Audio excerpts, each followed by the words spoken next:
A little something about myself. Well, my name is Algie Williams Jr. I'm a native New Yorker, born in Spanish Harlem, Mount Sinai. Spent most of my life growing up in New York, Brooklyn, Brownsville. Spent my better years of my life there. Presently, 2 brothers, 2 sisters. I'm the oldest at this time. Everybody's pretty much scattered around now, but I'm just an easygoing guy.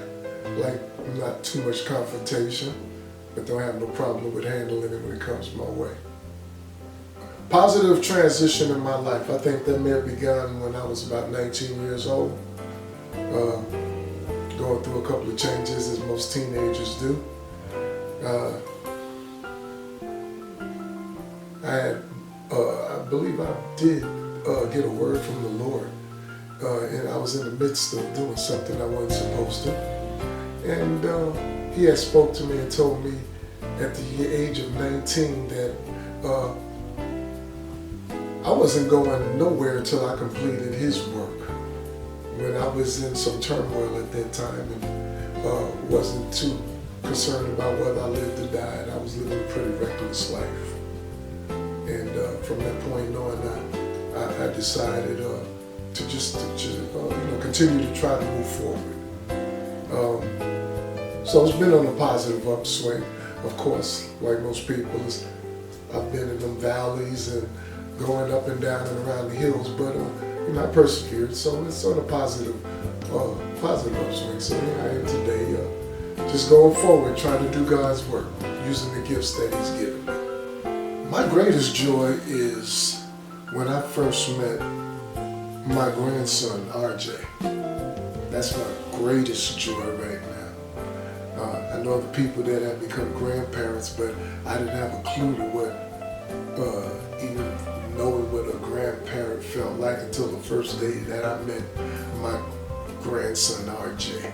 And of course, having seen my son too, me being absent for so many years in his life. That's my greatest joy, having met him and knowing that I'll get to see those two again and, building up a more meaningful relationship with them. So that's my greatest joy. I think if there was one thing that I could do differently in my life, I think that I would spend more of the time focusing on me as far as my gifts and talents that I would have been able to produce, as far as my craft is concerned, being an independent gospel recording artist. I spent a lot of that time on other people's projects, helping them build up their library and all that kind of good stuff. But I think if I had that one thing to do, I would have spent more of that time on myself, becoming a more positive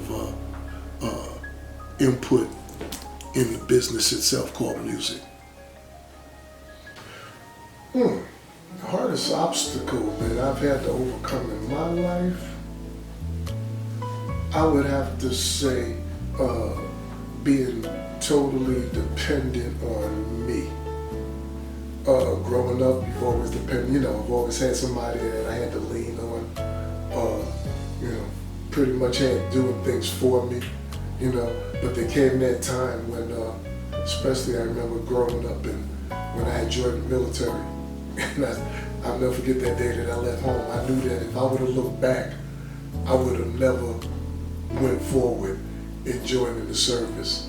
So, that was a pretty big obstacle, realizing that I left home and what I was going to do from that point on, it was going to be on me.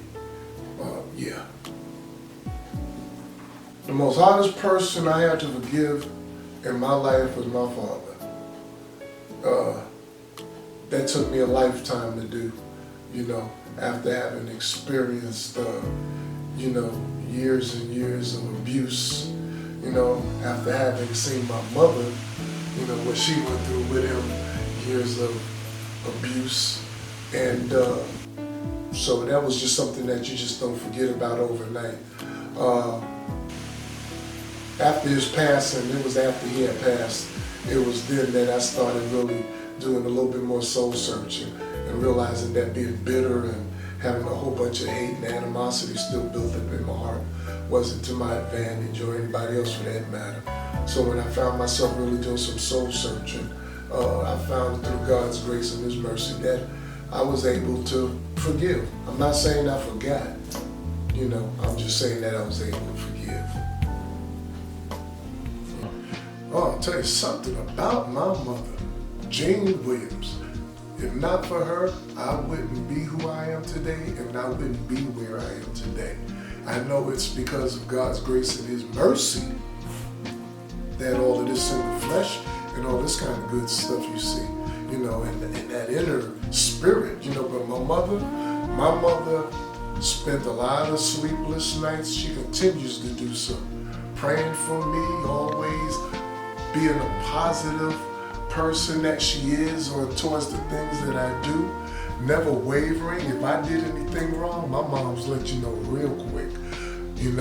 So yeah, my mom's gets the most highest praise from me. Nobody else like her.